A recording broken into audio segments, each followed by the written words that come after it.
ദൈവത്തെ കണ്ടെത്തിയ ഓരോ ദൈവമക്കളുടെയും അധരങ്ങളെ ദൈവം ഉപയോഗിക്കാനായിട്ട് കൊതിക്കുകയാണ്. കഴിഞ്ഞ ശുശ്രൂഷകളിൽ ഞാൻ നിങ്ങളെ ഓർപ്പിച്ചു, നമ്മുടെ നാവുകൾ നാം സൂക്ഷിക്കണം. അങ്ങനെ സൂക്ഷിച്ചാൽ നമ്മുടെ നാവ് ഉപയോഗിക്കപ്പെടുമെന്നാണ് ഇന്നത്തെ സന്ദേശം. യെശയ്യാ പ്രവാചകന്റെ പുസ്തകം 49-ാം അധ്യായത്തിന്റെ 2-ാമത്തെ വചനം. അവൻ എൻ്റെ വായെ മൂർച്ചയുള്ള വാൾ പോലെയാക്കി, തൻ്റെ കൈയുടെ നിഴലിനെ ഒളിപ്പിച്ചു. അവൻ എന്നെ മിനുക്കി അമ്പാക്കി, തൻ്റെ പൂണിയിൽ മറച്ചു വെച്ചു. വായെ ദൈവം മൂർച്ചയുള്ളൊരു വാൾ പോലെയാക്കി. വെളിപ്പാട് പുസ്തകത്തിൽ വായിക്കുന്നുണ്ട്, അവന്റെ വായിൽ നിന്ന് ഇരുവായ്ത്തലയുള്ള വാൾ പുറപ്പെട്ടു. അതേതാണ് ഇരുവായ്ത്തലയുള്ള വാള്? അത് വചനമാണ്. രക്ഷിക്കപ്പെട്ട ദൈവമക്കള്, പ്രത്യേകിച്ച് ദൈവ ശുശ്രൂഷ ചെയ്യുന്നവരൊക്കെ നമ്മുടെ നാക്കുകളെ ഭയങ്കരമായിട്ട് സൂക്ഷിക്കണം. കാരണം നമ്മുടെ നാക്കുകളെ നമ്മൾ സൂക്ഷിച്ചാൽ എക്കാലത്തും കൃപ നമ്മളോട് കൂടെ ഇരിക്കും. കർത്താവിന് നന്ദിയോടെ സ്തോത്രം. ഇവിടെ പറയാം, നിന്റെ വായെ അവന് മൂർച്ചയുള്ളൊരു വാൾ പോലെയാക്കും.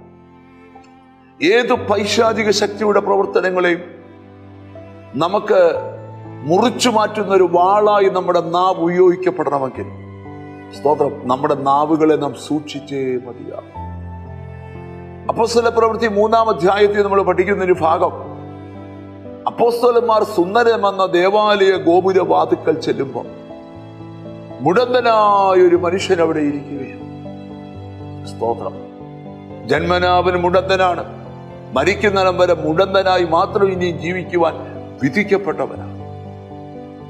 എന്നാൽ അപ്പോസ്തലന്മാരുടെ നാവ് മൂർച്ചയുള്ളൊരു വാൾ പോലെയായി മാറിയപ്പോൾ എന്ത് സംഭവിച്ചെന്ന് ചോദിച്ചാൽ, അവരാ മനുഷ്യന്റെ അടുക്കൽ ചെന്നവന്റെ കൈക്ക് പിടിച്ചിട്ട് അവർ അധരം കൊണ്ട് പറഞ്ഞു, വെള്ളിയും പൊന്നും എനിക്കില്ല, എനിക്കുള്ളത് നിനക്ക് തരുന്നു.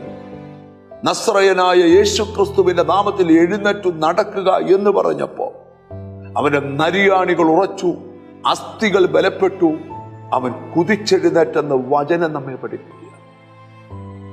നിങ്ങളുടെ നാവുകൾക്ക് ഏത് പൈശാചിക കെട്ടുകളെ മുറിച്ചു മാറ്റാനുള്ള ശക്തിയുണ്ട്. പ്രവചന ഭാഗത്തുണ്ട്, അവൻ നിന്റെ ബന്ധനങ്ങളെ അറുത്തു കളയുവാൻ.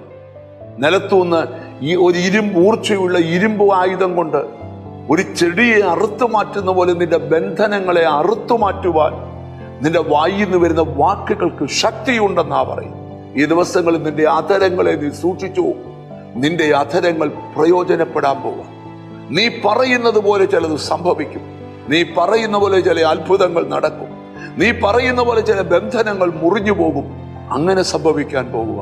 ഒന്നിച്ച് പ്രാർത്ഥിക്കാം. ഞങ്ങളുടെ കർത്താവേ, സ്വർഗസ്ഥ പിതാവേ, അധരങ്ങളെ സൂക്ഷിച്ചുകൊണ്ട് കൃപയോടെ മുന്നോട്ട് പോകാൻ കൃപ ചെയ്യണമേ എന്ന് പ്രാർത്ഥിക്കുക. എന്നോട് ചേർന്ന് പ്രാർത്ഥിക്കുന്ന മക്കൾക്ക് വേണ്ടി പ്രാർത്ഥിക്കുന്നു. സ്വർഗം നിറഞ്ഞു വരണമേ കർത്താവേ. നിന്റെ മക്കളുടെ മേൽ ദൈവത്തിന്റെ കരമൊന്ന് ചലിക്കേറണം. അവരുടെ നാവിനെ മൂർച്ചയുള്ളൊരു വാൾ പോലെയാക്കണം. അവർ പറയുമ്പോൾ അന്ധകാര ശക്തികൾക്ക് മുറിവേൽക്കട്ടെ. ആ രീതിയിലുള്ള കൃപ അവരെ ഏൽപ്പിക്കണമേ കർത്താവ്.